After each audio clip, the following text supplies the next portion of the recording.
are my friends. Come along with me, see how the story ends. This episode is brought to you by North Spore. Ever wondered what secrets lie beneath the forest floor? What if I told you there's a hidden kingdom waiting to be explored right in your own home?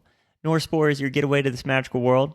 Whether you're a beginner or a seasoned mycologist, North Spore has everything you need to cultivate culinary delights, medicinal powerhouses, and even a little mind-expanding magic. Unlock the power of fungi with their top-notch spawn, easy-to-use kits, and a treasure trove of knowledge. If you're ready to embark on your mushroom journey, visit northspore.com and discover a community of passionate growers, expert resources, and endless possibilities. It's time to tap into the ancient wisdom of fungi and transform your world. Be sure to use code PROFESSIONALHIPPIES for a very special discount to fuel your fungal exploration. North Spore, where wonder grows. This episode is brought to you by testkitplus.com. We all know how important it is to prioritize your health and well-being, especially when it comes to recreational activities. That's why we want to tell you about our buddies over there. They can be your go-to resource for high-quality, easy-to-use recreational test kits. Whether you're planning a weekend getaway, attending a music festival, or just having a good time with your friends, it's really important to make sure you know what you're putting into your body. So head on over to testkitplus.com/professional hippies. That way you can be sure you're safe and you have the peace of mind of what you're putting in your body.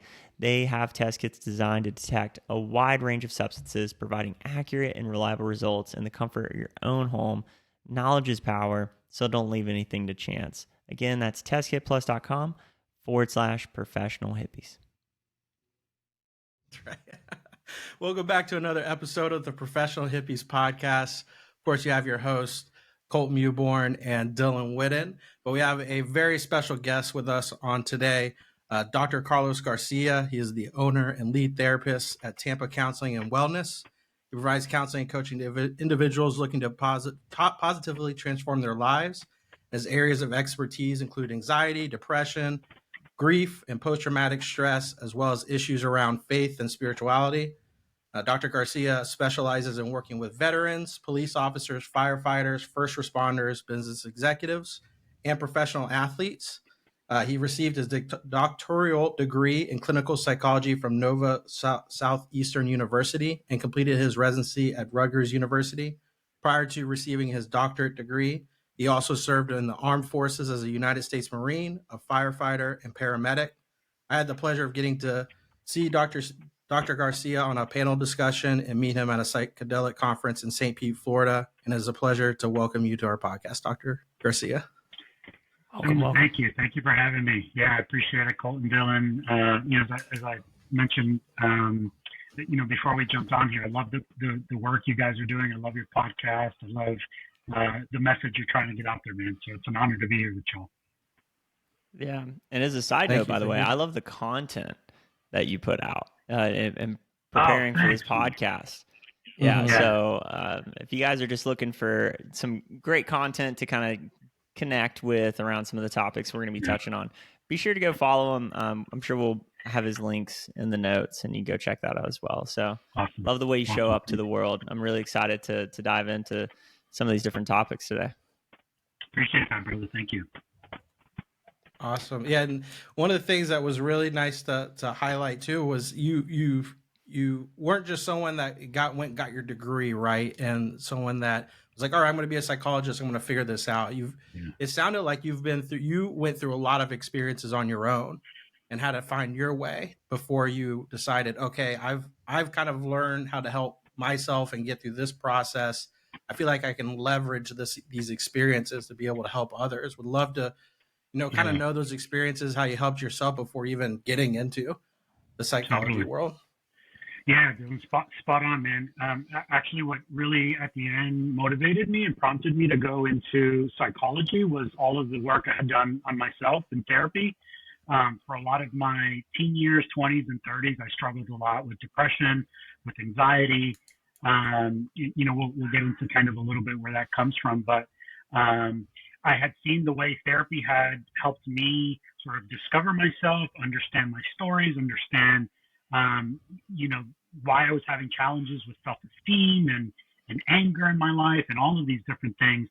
And I had some really beautiful and amazing therapists in my life that helped me like transform my life and my thinking in a big way to help me understand my emotions, especially as like a man in this culture. There's such a strong narrative about, feelings and emotions and, as we grow up as young men. And, I saw the impact that I might potentially be able to have on other people. So that was my biggest sort of motivator to walk away from the fire department and go pursue this degree and to do this work. Yeah. It definitely seems like you're, no matter what you've been in, it's always about helping the better man or helping the greater good. It seems like no matter what field you're going into, it seems like it's a little bit less risky each time. You're like, all right, let's get a little less risky each time. Let's narrow it down a little bit. Totally, man. That's a good point. Yeah. That's something I'm still exploring. Right. And, this idea of like being in the world and needing to rescue people, a lot of it I can really tie to, I grew up in a home where I was the most sort of empathic and compassionate sort of being. I grew up in a home with a lot of chaos. And what I mean by that is like, my parents had a very disruptive marriage. And so there was always like fighting and bickering in the house. And, for anyone growing up in that kind of house, especially as an empath, it impacts you pretty significantly. But I remember always wanting for there to be peace in my home, but for there to be peace in the people like around me. Right. And for anyone that's an empath out there, like you get it. That's just such a deep part of you. Like you just want to always help others. You always want to put yourself in a position to see people be happier, to experience the world with less stress. And so going into the Marine Corps, into the military seemed like just this obvious decision, right? Like how can I help the world? One of the biggest things that came about that a lot of empaths struggle with is like showing up for ourselves, right? Like here I have spent so many years giving over of myself and I wasn't showing up for myself, which had played a big role in why I was experiencing depression and anxiety and everything else. But coming out of the Marine Corps, I actually thought I was going to become a cop like my brother. My brother's been a cop for like 30 years down in Miami, and I thought that's what I was going to do. Ooh. And one day my buddy was becoming a fireman. He's like, dude, why do you want to become a cop? Like they get shot at. He's like, everybody fucking hates cops. Like, come be a fireman. You work 9 days a month. Like chicks love firemen. I was like 24 at the time, so I was like, you know what? I'm gonna go do that. Let's go be a fireman. So it was this funny sort of little transition in how I got into that work, So it's like someone gave you a good talk. You're like, hey man, do you want to be hated and save people, or do you want to be loved and save people? Like, which totally. I was like, a pretty even kill. Totally. I could come out in the calendar and all that good stuff, right? So when did you turn the corner from like those career pursuits into something that is, I mean, definitely kind of a budding industry at this point, and some approaches that are maybe non-conventional, let's say, right? Sure. Yeah. So, I'll sort of speak a little bit about the transition into becoming a therapist first. I was probably about to turn 30. And I was working at the fire department, and man, when you only work 9 days a month, you got a lot of time on your hands, especially when you're young and a little bit crazy. And so I was partying my ass off. And one of the things that kind of transpired for me was I found myself in this kind of endless loop of seeking pleasure, right? Whether that was through drinking, partying, women, exercise, right? Like getting jacked and, doing steroids and, like just kind of like, you got after it. Oh yeah, man. Yeah. When you're in the fire department, you can't be, some scrawny dude, right? Right. So, man, I was chasing pleasure my whole life, but it started to feel so empty. And I had always been this sort of avid consumer of like self-help, right? Like Tony Robbins and all this stuff and reading the books. And I came across this book called The Success Principles, How to Get from Where You Are to Where You Want to Be. And I don't know if I was just ripe at the time because I felt so kind of empty internally. I don't know if I was just sick and tired of the depression or the anxiety, but something in that book sort of spoke to me and said, you can change your mindset and you can change your life. Like, it's possible. And I was reading all of these stories about people that had done it. So I finished that book and I was like, man, this is what I want to do. Like, I want to go out there and be like a motivational coach and a speaker. I want to help other people get inspired to change their lives like I've gotten to change mine. And so that's what I did. I actually left the fire department because I thought I was going to be this big, like, motivational speaker like Tony Robbins. Little did I know that I was going to love therapy so much. But when I found myself in grad school, I was like, oh man, I'm home. Like, this is like, I know how to do this, mostly because of the years I had spent in therapy, But, to speak more directly to your question, Colton, I think you're sort of asking a little bit more about like psychedelics, right? And how did that show up in my healing work? And so actually I had become a therapist. After that, I sort of moved up to Tampa, Florida, started my own practice, and then found myself in this very similar loop to where I was in my late 20s. Which was like, now I'm chasing money, right? Like, now I'm healthier, but now I'm like chasing money. Now I'm chasing, right, like the Joneses, right? Like, what's the next thing that I need in my life to fulfill me? And I was like, oh man, we're here again like this. And I thought I'd gotten past this, And so this sort of darkness just kind of took over my life again, and just like this sense of emptiness. And around that time, a buddy of mine put me in contact with this other Marine Corps veteran. And this is a Marine who had gone and done ayahuasca about a year earlier and had this massive breakthrough in his life.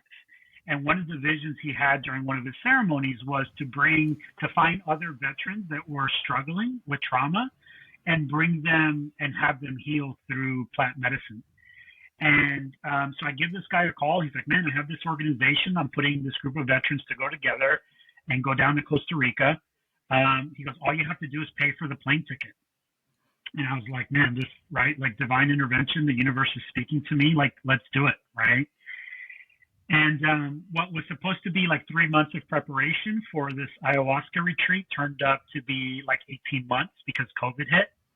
And so it was this really cool sort of journey of preparing to take this deep dive. In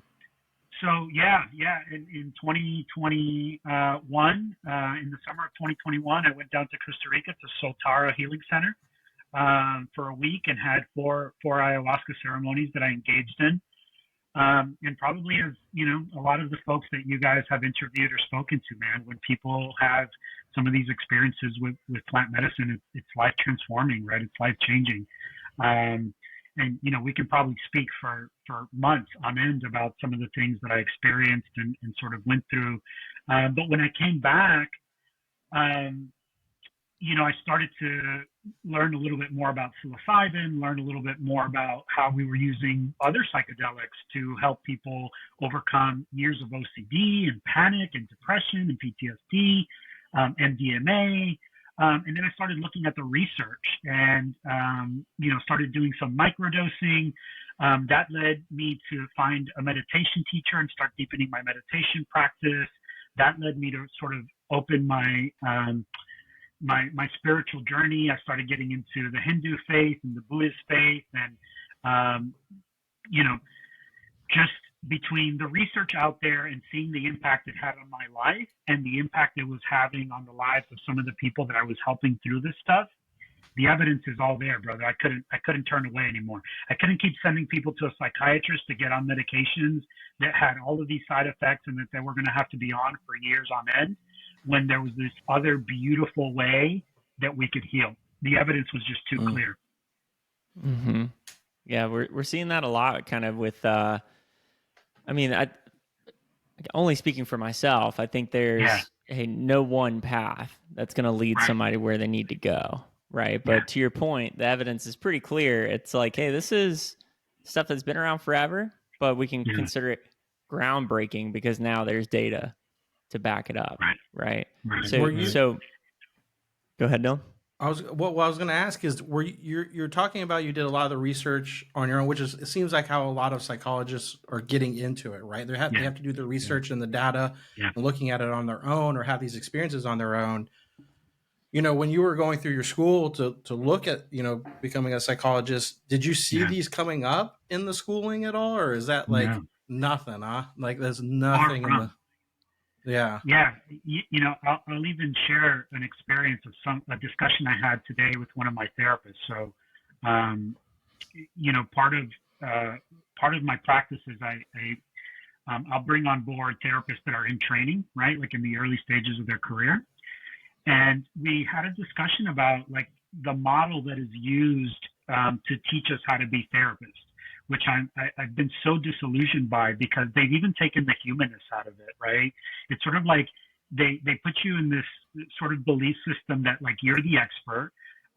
Never share with your client anything personal about yourself, right? Like they're like essentially removing the human aspect out of this like healing work, which if there isn't humanness to it, you can't do it, right? Like you can't invite someone into a space telling them to go to the most vulnerable and dark places within them and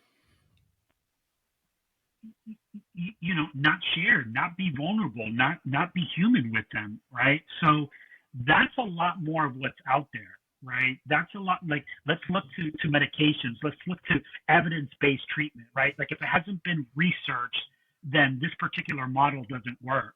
And, I absolutely see the profound value in research to guide us. But with these medicines, for example, right, like the real life lived experience is now being validated by the research. But that doesn't mean that there isn't a huge value in the lived experience also. What are you finding that psychedelics in particular are providing, in essence, like a change agent, right? Because if we were to compare, say, psilocybin treatments followed up with integration or therapy, preceding and following that experience, how would you say that would be categorically different than someone being prescribed SSRIs? Yeah. So, without getting too technical, our brains are actually wired to do some really good things. And what I mean by that is when we experience like deep emotional or psychological traumas, our brain has the capacity to develop these defense mechanisms, right? So I might work with clients that have had like something really traumatic, like a traumatic sexual experience when they were very young that they don't even remember. They can't even recall because it got stored away in such a deep, dark corner. And that's a protective mechanism. That's actually really good. It allows us to sort of get through life and navigate what we have to, right? If you have any sort of understanding of the process of dissociating from trauma, right? Like we distance ourselves. That's a protective mechanism. So as a therapist, without any medicine or medication, it can take a while to access those places because of the natural ego defense mechanisms that are in place. Your traditional pharmaceuticals aren't helping you to access those places, the places where we need to do the work to heal. I take a very traditional approach in my therapy in that I think going back in our lives and processing and working through the difficult things that we experience is the way to healing, not to put a Band-Aid over it or just move forward and say, oh, this isn't a thing, this is in my past. It's going to continue to bleed out in some way.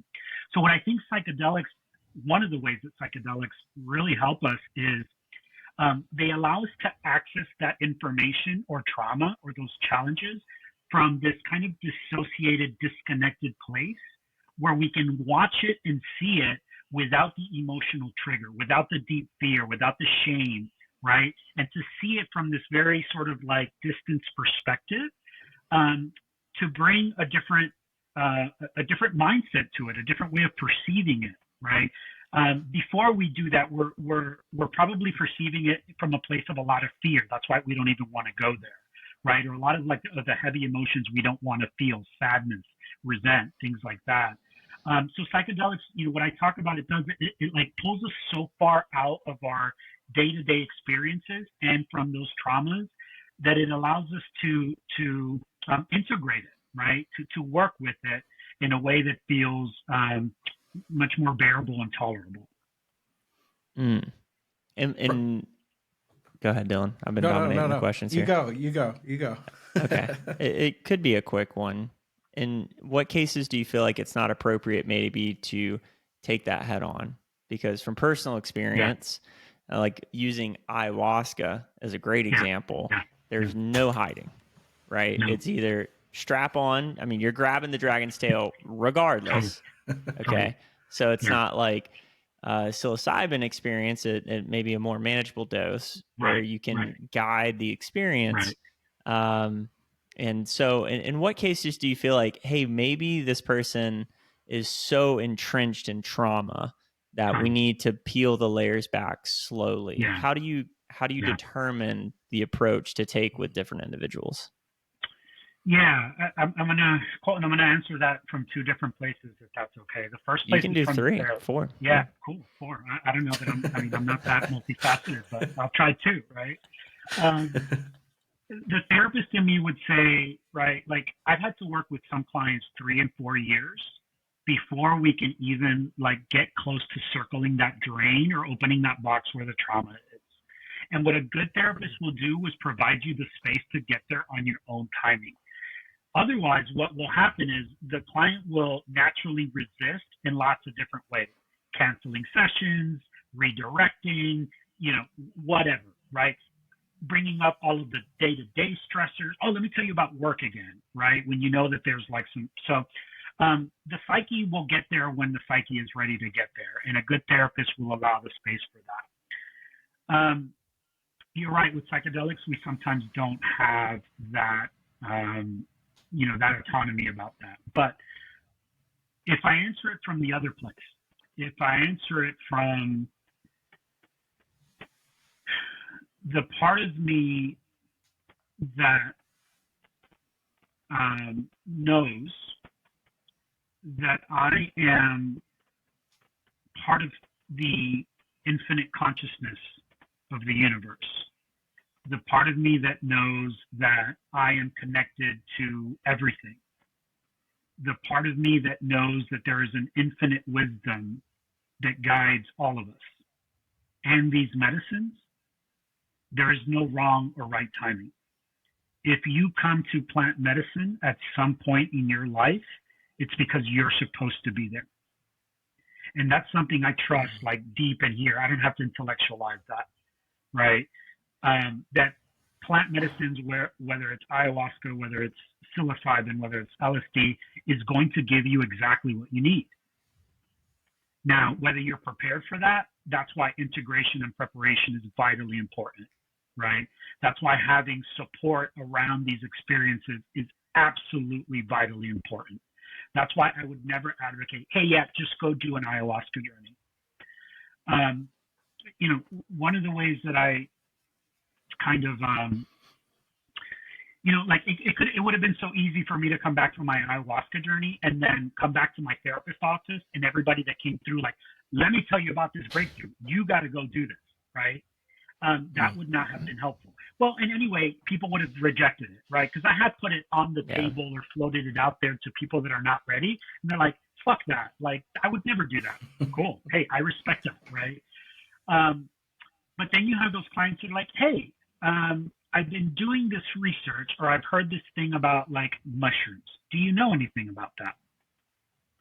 Now, that to me is an opening. Like, hey, here, I'll share some things I know, do a little bit more research.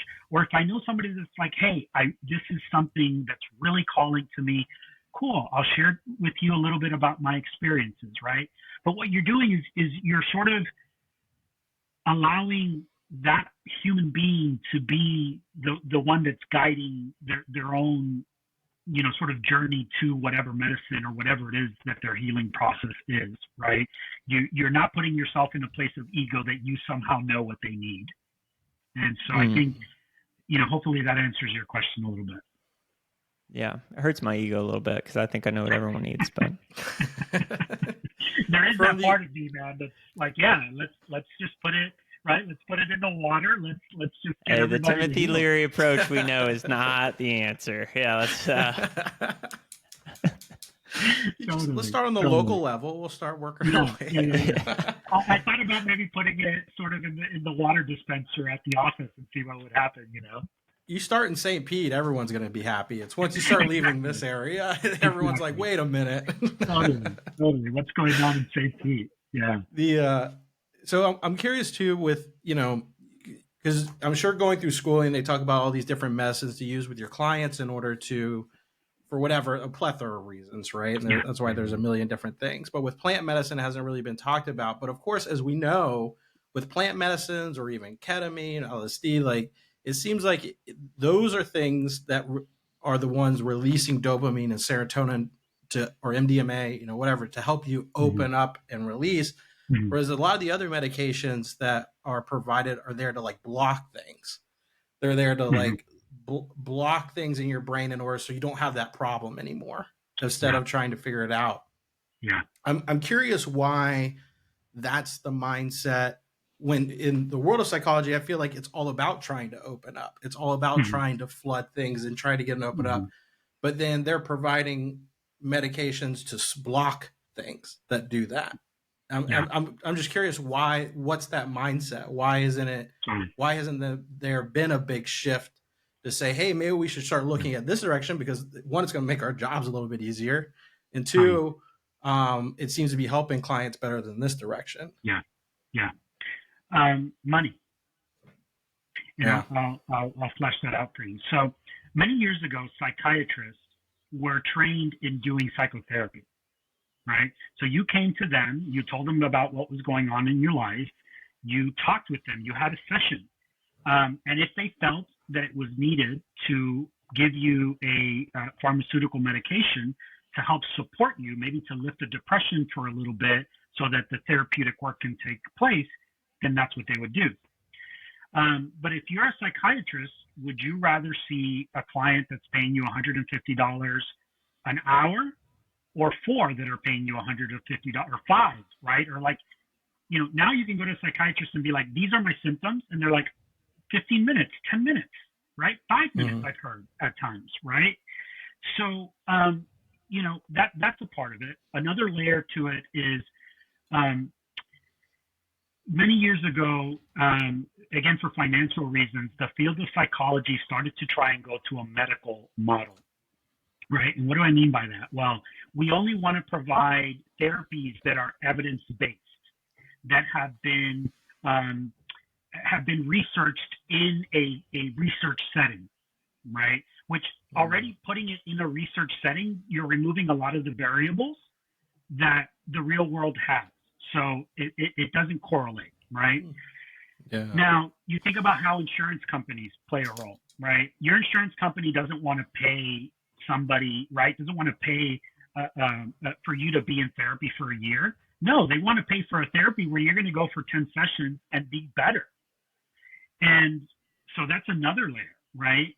And then just think about who we are as humans in the society that we live in, where, faster is better and everything is instant gratification. And I don't want to fucking go to therapy for a year to work on my relationship with my mother and work through all that trauma. No, give me something that can get me past this depression and back to work, right? So, of course, we're going to want to avoid the hard work, right? And I'll tell you, like, every one of my clients that comes in to do work with me, within the first couple of sessions, I tell them, like, if you invest in this and you do this right, this may be some of the hardest work you ever do. I'm just letting you know that right now. But also, what's available to you on the other side of this, no medication is ever going to give you. So you're struggling now. This is going to be hard. Choose your struggle. Do you want to continue to struggle and just keep putting a Band-Aid on it, taking a pill every day? Or do you want to struggle for a while to do the work you need to do to come out and more healed, loving yourself more confident, better relationship, all of that. So there's a lot of factors that have just kind of been happening societally that, over the years that I think has led us to this place where we're at now, Dylan. It's a lot of layers. It's definitely a lot of layers. Yeah, And it yeah, sounds it's like, a lot of stuff. I mean, It just is. like same idea with like, I guess going to the gym, right? It's a mental gym. You know, are you willing to put in the time and effort to Totally. overcome that? Or Yeah, here's a medication that'll block that and you'll think about it each night before you go to bed, I guess. totally. Like, Yeah, yeah. I mean, the yeah. diet pill is much better than spending 6 months in the gym getting healthy. You know. One thing Colton and I were talking about not long ago was I wonder if there'll ever be a switch in that, right? Like, of course, right now, let's talking about the money Yeah. perspective, right? Where Sure. doctors, they get incentives in order to prescribe so much. You know, I wonder if there'll ever be a time in the world where the incentive will be switched of being like how many, there's incentives for prescribing mushrooms or prescribing MDMA Yeah. caps for helping with things. I wonder if there'll ever be a switch in that world for that. Would that even be a good Yeah. thing or would that be a bad thing? Probably I will assume a bad thing. Yeah, that's a great question. I think that there's a lot of really heart-centered practitioners, whether plant medicine practitioners or therapists or breathwork practitioners or whatever it is, that have some real concerns about how, the same way that money, sort of has tainted big pharma, right? Like in our process of healing, like will money also sort of taint these medicines? Like I've talked to some people that I know that have been working with medicine for a long time, right? And sort of can advocate from this place of like the medicine won't allow that to happen. But man, I don't know, man. Like us Americans, we can take anything and just really know how to fuck it up some ways, and just make it, just money driven and all about, again, instant gratification like that. We're just fed from that place. Yeah. Especially It's so someone that might deep in not. the fiber of, yeah, Yeah, especially someone that might not have taken it, but then you just have a CEO of a company that's just like, oh, there's money to be right, made here. They look at it, right, of course, from the money right, side, but they haven't right. taken it and have that mental capacity that we have, and they just see Yeah, drive, drive, drive as much as totally. possible. And let's not even talk about, the shifts, right? Like these medicines, I believe a lot of them have some deep intelligences, and they come from, um, tribes and cultures that we need to honor, right? Like this isn't just a thing we just pop a pill about, right? Like there are things here we have to honor, um, the traditions, and the people that have brought these to us. And so, yeah, I'd be lying if there wasn't a part of me that worries about how that will, get muddied up. Mm-hmm. Mm-hmm. It's almost like they have a consciousness of their own at the same time, though, and Yeah. and so um, I feel that way when you look at something organic like ayahuasca and Yeah. psilocybin. Yeah. With some of the other modalities like ketamine and MDMA, the amazing results they're having is also kind of odd because some of these synthetic derivatives or compounds rather are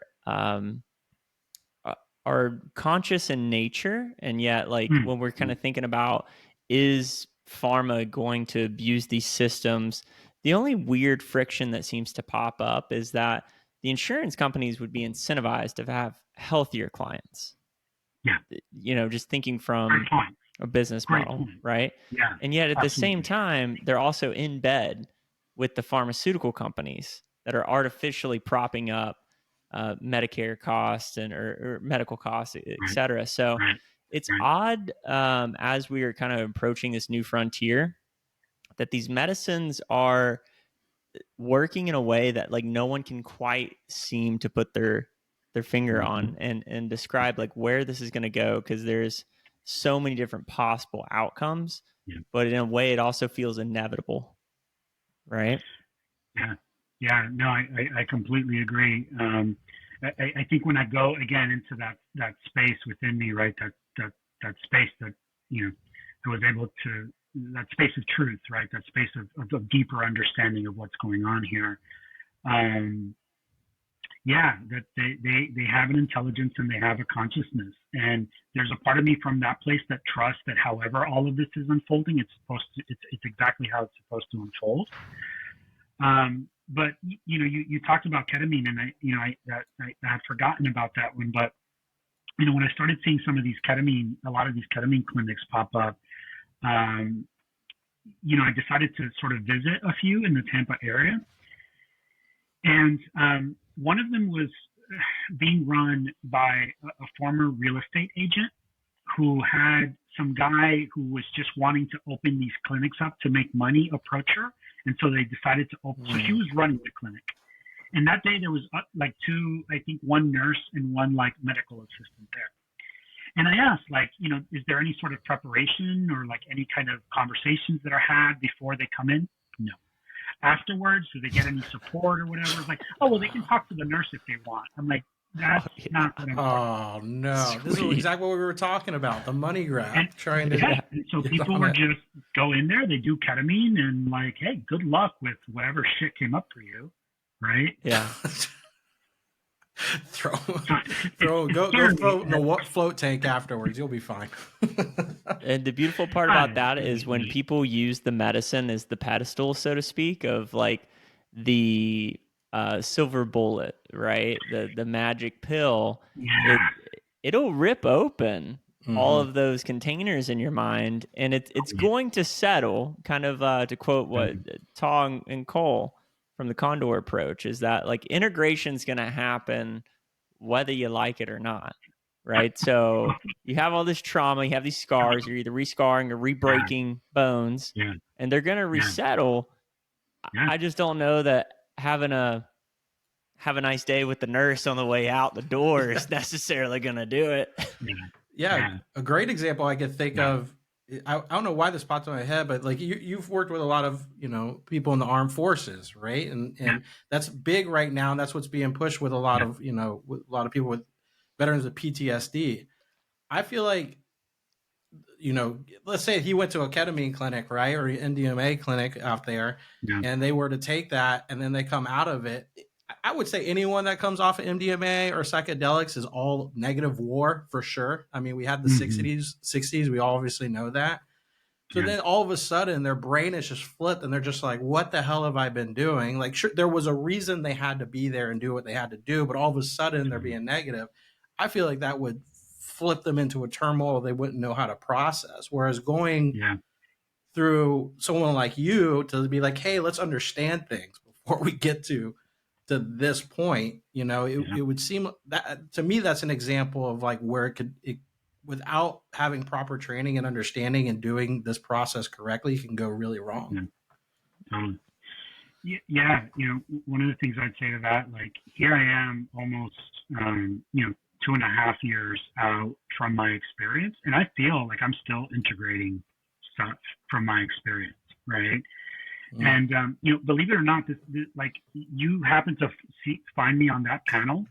I don't openly talk about my ayahuasca experience or tell people to go and do it because I am so careful, right? Because I don't want to put it up on a pedestal. I don't want any version of me speaking about it to propel out a message that someone might perceive as oh, this is the silver bullet. This is the healing that I need.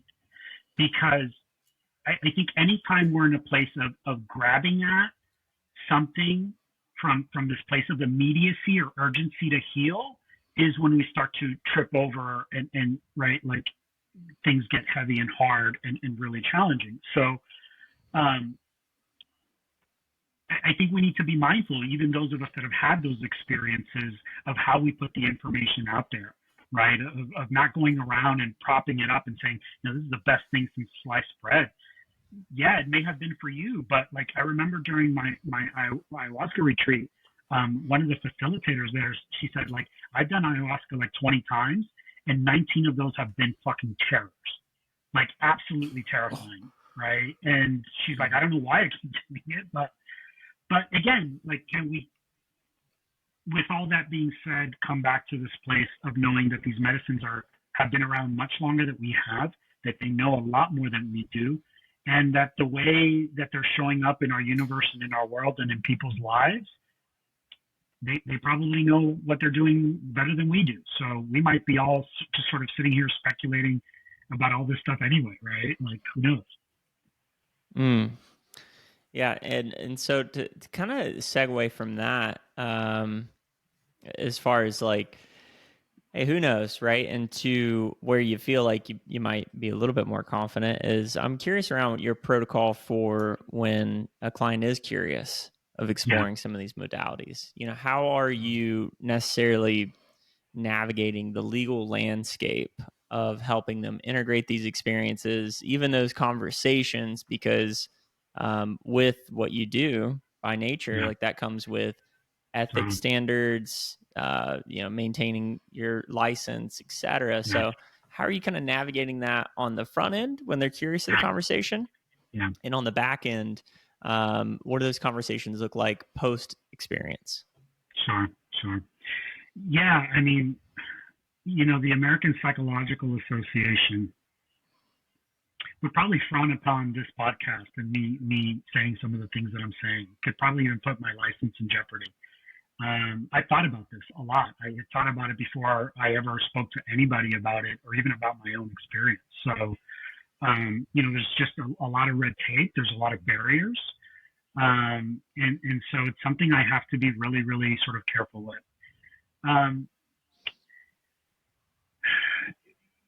The probably sort of overarching approach is that I usually wait for a client to put it on the radar or bring it into session instead of me being the one that brings it to them. So they might ask me like, hey, do you know anything about, right? Like, hey, I've been hearing a lot about these magic mushrooms. What do you know about that? And again, I first and foremost, before even that answer, I'm taking into consideration, what did they come and see me for? What are they currently dealing with? What's their current support system? What is their current sort of psychological, right? Is this someone at the end of the rope that's drinking themselves to death every night and is just looking for anything to heal? I'm going to be much more careful than somebody that, has some good sort of support systems, some things that are in their lives that what we call sort of protective factors, right? What's the energy with which they're wanting to come to the medicine, and sort of taking it from there. But one of the first things I do is like, hey, here's some trusted sources. Here are some trusted people I know that are doing good work in this area. Go look it up. Go do your research. See what comes to you. Because I feel that if I put them on that path, right, one, I'm encouraging and empowering them, but I'm also letting their own autonomy in their healing be the thing that's guiding them and dictating where they go next. So they might come back and be like, hey, I did the research. I don't think this is for me. I probably won't bring it up anymore. If they come back and they're like, everything I read, this is, and then I'll be like, let me put you in contact with a company. Here are some of the legal parameters. Here are some of the things you need to understand and know. Make your decision. See what feels right. Listen to your intuition. And I'll, if it feels right to do so, I may share a little bit about my own experience with some of that stuff. Humanizing the experience. Yeah, absolutely. Right. I think it's about taking a very conscious and just careful approach. Mm-hmm. And how about on the back end of that experience, if they decide to proceed and go, okay, you know what, like this does feel right for me.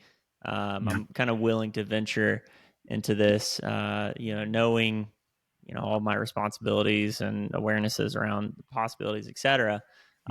What typically comes up after that experience? What kind of protocols are you following? What type of methodologies do you ascribe to when helping them off ramp that experience? Yeah.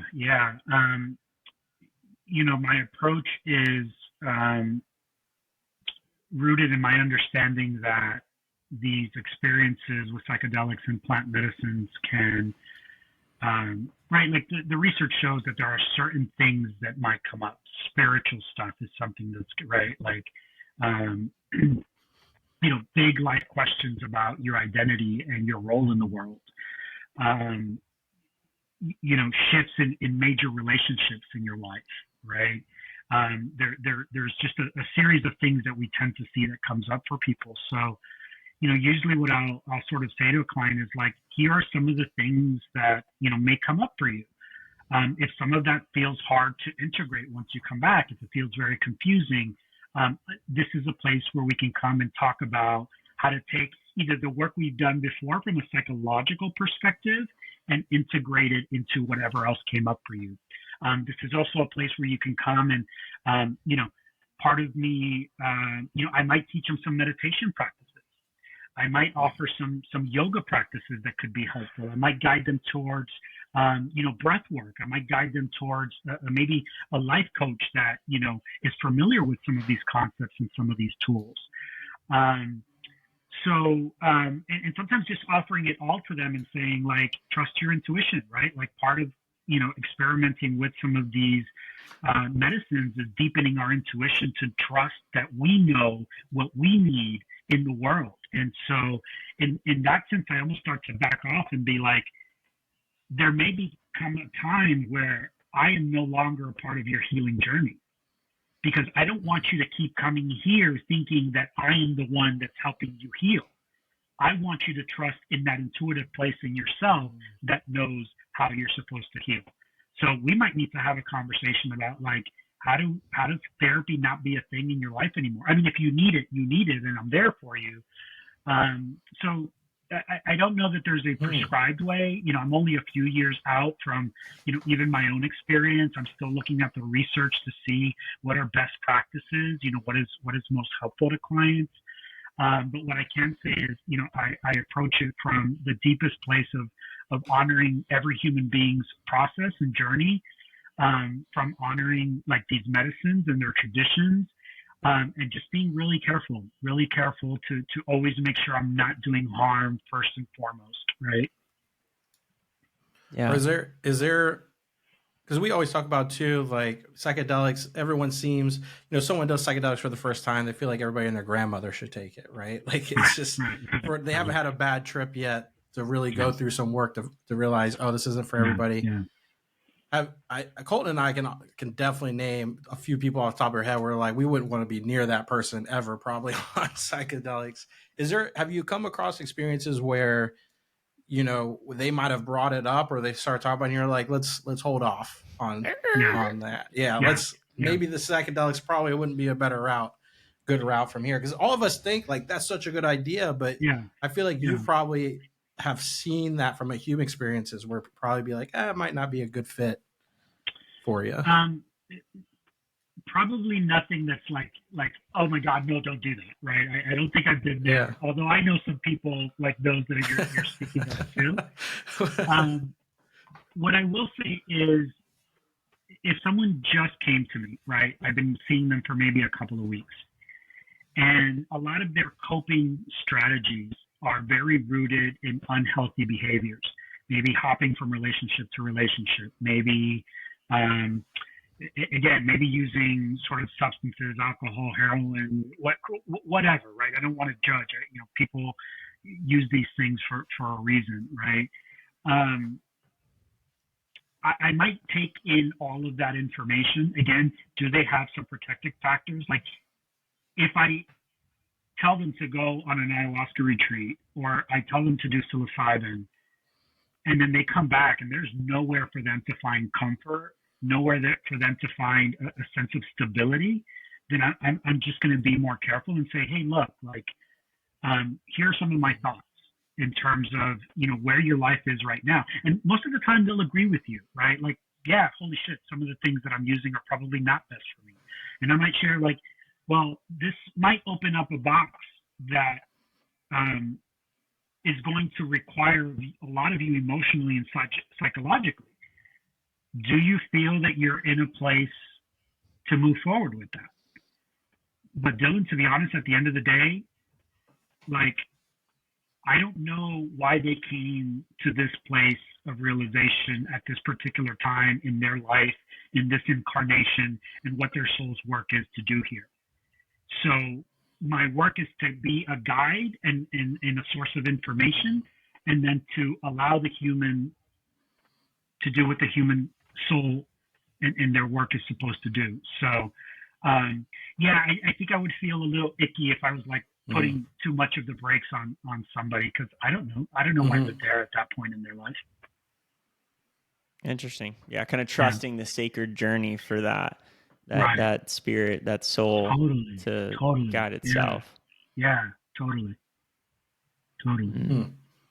Which, by the way, I mean, to throw an asterisk in there, I've trusted that journey, and most of the time it goes swimmingly, especially facilitating. And sometimes you go, wow, a lot of stuff under that rug that I didn't see coming. Didn't know you had a lot of unpack there.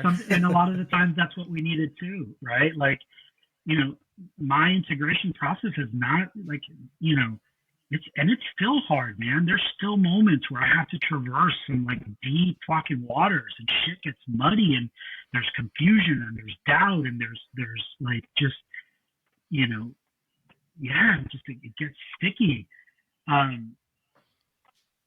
Now I'm trusting more and more that also is what I need. Now I can come out on the other side of it and look back and be like, oh yeah, I needed that too. But even a lot of the work that I do with my clients, aside from psychedelics, it's like, trust that this hard stuff that you're trudging through has come up for you for a reason, right? Like, you ended up here in therapy because something wasn't working. And, you know, something guided you here, whether it was hearing somebody else talk about therapy or whatever it was. So, like, at the end of the day, just trusting that, like, every soul is on their particular journey for a particular reason, and that we don't know, like, with our tiny little primitive human minds, that in the grand scheme of the evolution of space and time is not that evolved. Who am I to know why you're here doing the work that you're doing, you know? Yeah, I'll take the things only a person that's taken psychedelics would say for 500. Right. I love that. Nailed it. Man, I'm wondering too, because there's tons of people moving from California, New York, you know, all these different places now. I'm sure your business is probably going up. You're probably seeing that, maybe, you know, because for what, you know, whatever reason, that just would be natural progression, right? Yeah. I'm wondering, like, if you're seeing these, because these are pretty hard, tough city, like just the big city, right? Like New York and San Francisco and LA, just like it's a mind hub, but it's not natural for like the human experience, right? And they're coming here, and Tampa and Florida is, you know, Miami is its own thing, obviously, but like it's a little bit more laid back probably here than those locations. I'm assuming probably a lot of them maybe already be going to wellness centers while they're in California and then New York, and then they're coming here, or maybe they're not. I'm wondering if you're seeing something just like they're breaking out of this big city experience and feeling, and now they're coming here and they're asking you these questions and opening up. I'm wondering if you're just seeing, I don't know where the question I'm going is with this, but are you seeing like a natural human break? They're starting to be like, this is different. Like this feels more natural being here than being in these hubs, I guess. Totally. I mean, one, just our exposure and access to nature, to sunlight, to being on the beach, right, instead of the concrete jungle, or, you know, just the speed of life as well can shift something significantly for somebody. So I think that is part of it. I think that you know, as psychedelics, plant medicine, yoga, breath work, right? Like all of these sort of conscious opening and healing modalities are starting to take more and more root, right? Like I can't scroll through social media now without seeing some like Tampa breath work, you know, like 50,000 people in a room doing breath, right? Like it's everywhere now, right? And everybody is all of a sudden a shot. Here's one I saw, shamanic life coach certification. Oh, right? God, no. Yeah. And I was like, what even is that? I don't know. I don't even want to know, let's be honest, right? But I think as more of that is starting to gain exposure and more people are starting to have these experiences of healing, the word is getting out and people are getting more and more curious about, well, how can I experience, some of this? But I think another thing that is also transpiring is that in a lot of ways, just society and culture, right? There's, for a lot of people, it's coming to a head. For a lot of people, the constant grind, the constant seeking and searching, the constant becoming, the constant achieving without that inner sense of like joy and contentment is finally catching up to them, right? So, a client that came to see me recently, and like every time he comes to see me, he's in a new vehicle, right? A Mercedes, a Lamborghini. But like the thing he's struggling with is like, man, I went out there and did it all. I started the company. I made all the money, but like my relationship is falling apart at home. My kids fucking hate me. I feel like I have no purpose. Like I do this job really well and I can take off and venture off here and there, but like I'm not happy. And so I think that's coming to a head too. And people are starting to be like, what else is out there? What do I need to turn to? Where is the place that I can find some peace and inner contentment?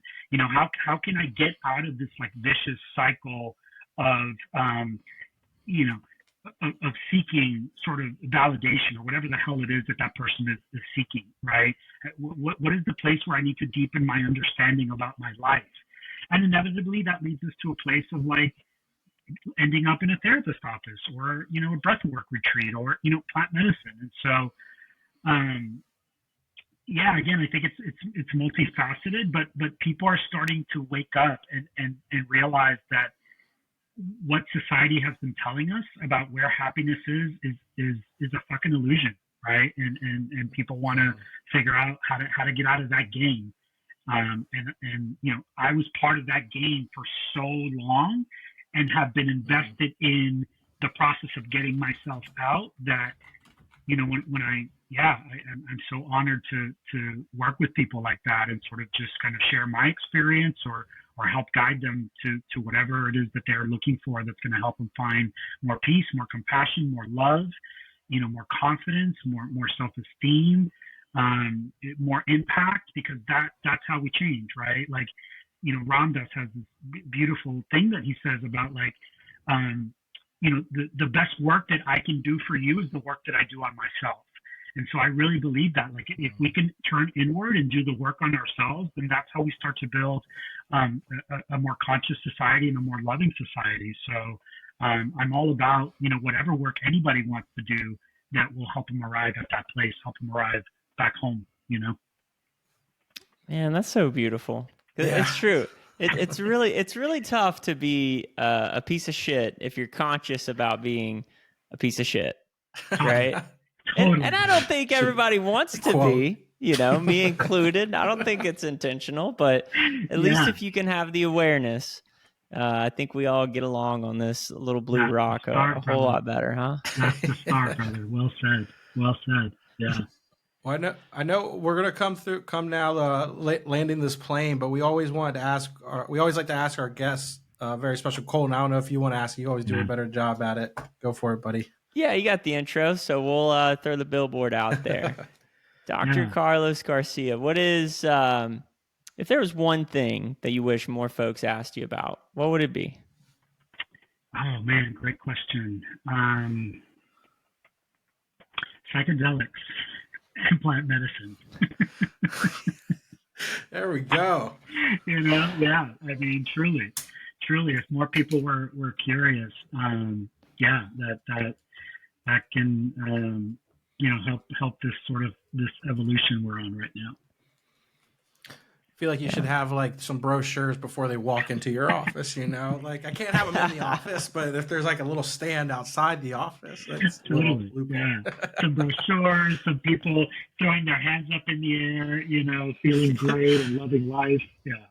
Yeah, instead of the protesters at certain places, it's the opposite of protest. Just be like, you should ask about this as they're going in. All of a sudden, we'll be the ones on a pilgrimage, relocating to a city for a year at a time, wearing white with black ties, biking around, telling everyone the good news. Oh, that's awesome. That's so funny. Well, Dr. Garcia, thank you so much for coming on today. I think we'll be able, if have more conversations about this. Definitely looking forward to you coming on the next time. But we thank you for coming on. The panel discussion that you had at Psychedelic Conference in St. Pete was amazing. Thank you. And thank you for all you're doing as well for our community as well. Likewise, gentlemen. Yeah, this is it, right? This just you guys out here having these conversations and doing the work that you're doing is what's deepening our consciousness. So thank the both of you for the beautiful work you're doing as well. Well, hey, you're the one. Remember, you're the one with a license. We're just two dudes, just two knuckleheads, curious about the world. Yeah. That's right. I want to say something about that, Colton, because I remember after one of my ayahuasca ceremonies, a good buddy I met on my retreat, I was like, man, fuck this. When I get back home, I'm dropping my license and I'm just going to write this and that. And he's like, no, dude, like you need to keep it because we need people on the inside. And I was like, oh, shit, yeah, that kind of makes sense. That's true. You're already on the inside. You already did the hard work. Let's leverage that. Yeah, so if you guys need an inside man, be sure to check out the links in the show notes. I'm sure he'll give you some inside scoops. But until next week, folks, we love you. Dr. Carlos, hang on for a second, and we'll see you guys next week. Beautiful. Peace.